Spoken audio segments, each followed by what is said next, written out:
పృథివ్యాం యానిలింగాని పాపనాశకరాని why ఇదంతా ముక్తిలింగం ముఖలింగం నశంశయాన్ని శాస్త్రోక్తం.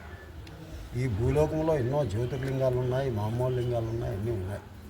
కానీ అవన్నీ దర్శన భాగ్యం చేతే పాపాన్ని పోగొడతాయి.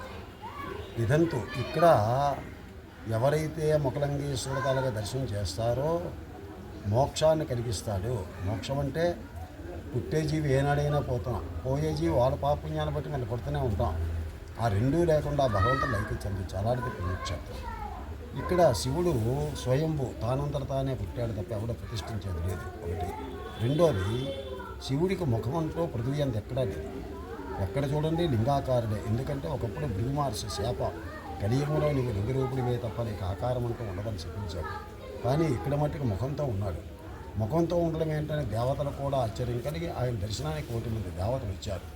ముఖం దాల్చి పుట్టాడు కాబట్టి ముఖలింగేశ్వరుడు అని పేరు పెట్టారు. తర్వాత రెండోది, ద్వాపరయుగంలో ఇదంతా అరణ్యం. అప్పటికి ఆలయం ఉంటుంది. ఏ అరణ్యం? విప్ప చెట్లతో కూడే అరణ్యం ఇది. విప్ప చెట్లు అంటే మీకు తెలిసే ఉండొచ్చు. భద్రాచలం మనం అవునండి కళ్యాణానికి వెళ్తే రోడ్ల పైన ఇప్ప పూలు ఉంటాయి, అమ్ముతుంటారు. ఆ అరణ్యం. ఈ అరణ్యం పేరే గోవింద అరణ్యం అని పేరు. ఈ అరణ్యంలో వామదేవుడు అనే మహర్షి ఉండేవాడు. ఆయన లోక కళ్యాణార్థం యజ్ఞం చేయించాడు. ఆ యజ్ఞానికి సమస్తమైన దేవతలు కూడా ఆహ్వానించాడు. దేవతలు 7 తెగలవారు. గరుడ, గంధర్వ, కిన్నర, కింపురుష, యక్ష, సిద్ధ, సాధ్యులు అనేవారు. అందరినీ ఆహ్వానించాడు. అందరూ వచ్చారు. ఏమిటి మహానుభావ మమ్మల్ని పిలిచారు, కారణం ఏంటని అడిగారు దేవతలు. ఎవరిని? మహర్షిని. ఏమీ లేదండి, ఈ విప్ప చెట్టుతో కూడా అరణ్యం ఎంతో అందంగా ఉంది. ఇక్కడ నేను లోక కళ్యాణార్థం యజ్ఞం చేయిస్తున్నాను. నా యజ్ఞానికి మీరంతా సహాయం చేయండి అని కోరాడు మహర్షి. సరైన ఒప్పుకున్నారు. ఒక్కొక్కరు ఒక్కొక్క పరికరం ఇచ్చారు. ఈ చోటున యజ్ఞం ప్రారంభమైంది. యజ్ఞం తాలూకు అవిష్యుడు ప్రసాదం దేవతని పంచిపెడుతుంది. ఏ తెగవారి పిలుస్తుంటే ఆ తెగవారు ఇస్తున్నారు. గంధర్వాయ స్వాహ అన్నాడు. గంధర్వుడు అనే దేవతని పిలిచేటప్పటికీ ఆ గంధర్వుడు అనే దేవతలు యజ్ఞం తాలూకా ప్రసాదాన్ని మర్చిపోయి ఈ అరణ్యంలో ఎవరంటారండి? కోయి వాళ్ళు ఉంటారు. అవును, శబరులు అంటారు. అవును, కొండల్లో నివసించేవారు. అవును. ఆనాడు నాగరికత అంటూ లేదు, నగ్నదేహాలతో ఉన్నారు. ఆ నగ్నదేహాలతో ఉండే కోయి కన్యలను చూసి హాస్యాలాడుతూ ఎగతాలు చేస్తూ ఉండిపోయారు. మహర్షికి కోపం వచ్చింది. నేను యజ్ఞం తాలూకా ప్రసాదాన్ని ఇస్తుంటే మీరు ఆ భగ్నపరిచి మీరు ఆ కోయి కన్యలతో కామాంధలు ఉన్నారు కాబట్టి మీకు అదే రూపం వచ్చిగాకని చెప్పించారు. వెంటనే గంధర్వులనే దేవతలు కోయివారుగా మారిపోయారు. ఆ స్వామి దగ్గరికి, ఆ మహర్షి దగ్గరికి వెళ్ళి, స్వామి మా తప్పు క్షమించండి, ఈ మానవ జన్మెత్తి కష్టాలు అనుభవించలేము, మళ్ళీ మాకు దేవత్వాన్ని ఇవ్వండి ప్రాధేయపడ్డారు. నా శాపం మోగం ఇంతగానూ రాదు. ఏనాడు వస్తుంది? ద్వాపరయుగం అంతం కలిగే ప్రారంభంలో విప్ప చెట్టు నుంచి శివుడి ముఖంతో ఉద్భవిస్తాడు. ఎప్పుడైతే మీకు ఆ ముఖ దర్శనం కలుగుతుందో మీ శాప విమోచనం అయ్యి దేవతలుగా మారుతారు. అంతవరకు భూలోకంలో కోయివాలుగా ఉండండి అని అభయాలించాడు మహర్షి. ఒప్పుకున్నారు. యజ్ఞం పూర్తయిపోయింది. ప్రతిమా దేవతలు దేవరలోకాలు పొందిపోయారు. తప్పు చేసే దేవతలు భూలోకంలో కోయివాలుగా మారిపోయారు. ఈ కోయి వాళ్ళందరినీ ఆ కోయి పిల్లల్ని పెళ్లి చేసుకొని కందమూలాలు తింటూ చిన్న చిన్న కుటీరాలు కట్టుకొని కాలాన్ని గడుపుతున్నారు. ఈ కోయి వాళ్ళకందరికీ ఒక కులపెద్ద ఉండేవాడు. ఆయన పేరు చిత్రసేనుడు.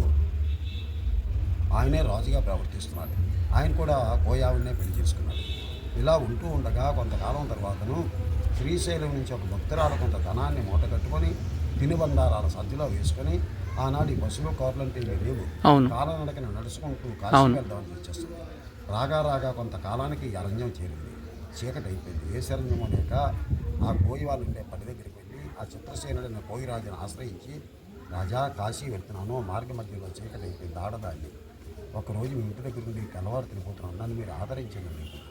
సరే మా ఉండాలంటే ఒక ఉంటాను కుటీరం ఉంది. ఈ అరణ్యంలో పండే పళ్ళు కాయలు ఇచ్చాడు, తిని కొనుక్కోమని చెప్పాను. తెల్లవారు లేచింది. పక్కనే నది ఉంది, విషధార అంటారు. ఆ నదిలో పోయింది. స్నాన సంచారాలు చేసుకుంది. మహాశివభక్తురాలు మీద విభూతి బొట్టు పెట్టుకొని మెల్లో ఉండే రుద్రాక్షమాలను జపం చేసుకుంటూ రాత్రి ఆవిడ పడుకుండే కుటీరానికి వచ్చేస్తుంది. మనం పూజించే ముఖలింగేశ్వరుడు అనే లింగం ఆనాడు విప్ప చెట్టు. అది ఆ చెట్టుకి తాలూకా మహత్యం ఏమిటంటే ఏదైనా చెట్టు రుద్ధర్మాన్ని బట్టి పువ్వులు పోస్తుంది. ఆ చెట్టు అలా కాదు, 365 రోజులు పువ్వులు పోస్తూనే ఉండేది. ఎందుచేత భావి కాలం ఎందు ఆ శివుడు ఆ చెట్టులోంచి ఉద్భవించి ఈ కోయి వాళ్ళ తాలూకా శాపాన్ని విమోచన చేయడానికి. ఆ చెట్టును చూసింది, ఆశ్చర్యపోయింది. ఒక్క చెట్టే పువ్వులు పోస్తుంది, తత్మ చెట్లన్నీ మోడుగా ఉన్నాయి, ఆ చెట్టులో ఏదో మహత్యం ఉంటుందన్న భక్తురాలు కదా, చెట్టును తాకి పూజలు చేసుకుంటే ఇక్కడ స్థిరంగా ఉండిపోయింది. కాశీ వచ్చింది. కోయిరా చూశాడమ్మా, మేము కోయి వాళ్ళమ్మ, మనసు ఎలా ఉంటుందో మేము చెప్పలేము, మీ దాంట్లో మీరు కాశీ వెళ్ళిపోండమ్మని చెప్తాను.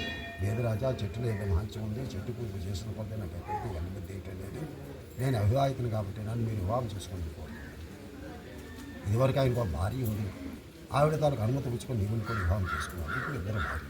ఆ ఇద్దరికీ జీవనోపాధి ఏమిటి? ఏ ఆస్తిపాస్తులు అంటే లేవు, ఆ చెట్టే ఆధారం. చెట్టుకి 2 కొమ్మలు ఉన్నాయి, ఒక్కొక్క కొమ్మ ఒక్కొక్క భార్యను పంచిపెట్టి ఆ పువ్వులు అమ్ముకొని బ్రతకండి అని చెప్పాడు. ఒప్పుకున్నాడు. పెద్ద భార్య కోయి ఆవిడ సుశుభ్రం అంటూ తెలిసేది కాదు.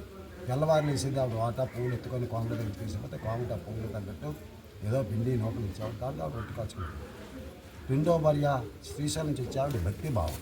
తెల్లవారులు వేసి స్నాన సంజాతులు చేసుకుని ఆవిడ వాటాకు వచ్చి ఆ కొమ్మ దగ్గర పోయి దీపం దూపం నివేదన పెట్టి ఓం నమ శివాయ అనుకుంటూ ఆ పువ్వులు ఎత్తేటప్పుడు బంగారు పువ్వులుగా మారిపోయి బంగారు పువ్వులు తీసుకొని కోమకి ఇస్తే ఆశ్చర్యపోయి ఖరీదైన సామాన్లు ఇచ్చారు. దాంట్లో ఆవిడ పట్టుకుంది. జాతి భార్య చూసింది, ఆవిడ కొమ్మకి బంగారు పూలు పడుతున్నాయి, నాకు ఇప్ప పూలు పడుతున్నాయి, నాకు ఆ కొమ్మ కావాలని పడతాడు. రాజు సరే అన్నాడు. దీని కొమ్మ దానికి, దాని కొమ్మ దీనికి మార్చాడు. మార్చినప్పుడు నీ భక్తి అంటే ఎక్కడుందో, భగవంతుడు ఎక్కడన్నా ఉన్నాడు. అవును. మళ్ళీ యథాప్రకారంగా జాతి వారికి ఇప్ప పూలు పడుతున్నాయి. కొమ్మలు మార్చినప్పుడు కొన్ని ఆ శ్రీశైలం నుంచి ఆవిడ భక్తి భావం చేత బంగారు పూలు పడుతున్నాయి. జాతి వారి వారం లేకపోయింది. ఈవిడ ఎవరితో దేశాట్లో ఉండి ఏ కొమ్మ పట్టుకుంటే ఆ కొమ్మకే బంగారు పువ్వు రాయిస్తుంది. రేపు పొద్దున్న నన్ను విషయం పెట్టి చంపి నా మగలను సొంతం చేసుకుంటుంది, ఇక లాభం లేదు, ఏదో గొడవలు సృష్టిస్తానన్న దురుద్దేశంతో ఇంటి దగ్గర ఆ భర్త లేని టైంలో ఆ చెట్టు దగ్గర 2 భార్యలను జుత్తులు పీక్కుంటూ కొట్టుకుండేవాడు. అయ్యో. రాజు చూశాడు, అయ్యో ఒక యజమానికి 2 భార్యలు ఉండడం బ్రతికే భయంగా అంటారు పెద్దలు, వీటన్నిటికీ కారణం చెట్టు లేకపోతే ఏ గొడవ ఉండదు అక్కడికి చెట్టునే పెట్టేశాడు. చెట్టు తన పైభాగం పడిపోయింది. ఆ ముదిరి భాగం చూడు తనకు జన్మభూమి కదా, కనుల పట్టని మెరుగుతో అగ్నిజ్వాలలు మండిపోయాడు. ఆ మంటలు తట్టుకోలేక మోర్చాగదులు అయిపోయాడు రాజు. అప్పుడు జాతి వారి చూసింది. ఇదే సమయంలో వాళ్ళ బంధువులంతా అరణ్యంలో ఉంటే అందరినీ కవ్వించింది. ఏమని? ఎక్కడి నుంచో దేశాట్ నుంచి ఇక్కడ స్థిరపడి నా మగన్న పిల్లాడి విషయం పెట్టి చంపింది, మీరు వచ్చి దీన్ని చంపియండి. ఆ కోయి వాళ్ళంతా కర్రలో కత్తులు పట్టుకుని వచ్చారు, వీడిని చంపేస్తామని. వీడికి ఎవరు శరణ్యము లేక మండుతున్న చెట్టు మొదలు, స్వామి ఈ అరణ్యంలో మాకు ఎవరున్నారు? తల్లి తండ్రి బంధువులు అన్నదమ్ములు ఎవరు లేరంటే తెలిసెత్తుగా మొక్కుతారు. భావగ్రహీత పరమేశ్వరుడు. వెంటనే ద్వాపరయుగం అంతా కలియుగ ప్రారంభమవుతుంది. ఆ అగ్నిజ్వాలలు చల్లారి ఆ చెట్టు మొదలు శిలా రాతిగా మారి మగదర్శనాన్ని ఇచ్చాడు. ఎప్పుడైతే మగదర్శనం కలిగిందో కోయి వార్తలకు శాప విమోచనమైంది, దేవతలుగా మారి వారి పేరుతో ఒక్కొక్క లింగాన్ని స్థాపించుకుని ఎవరి లోకాలు పొందిపోయారు. ఇది ఒకటి తక్కువ కోటి లింగ క్షేత్రం అనడానికి కారణం ఏంటంటే ఒక్క దగ్గర లేవు. నది ఒడ్డుల్లో, తోటల్లో, కొండలపైన ఈనాడు ఇల్లు పునాలు తీసుకుంటే లింగాలు పైపోతుంటాయి.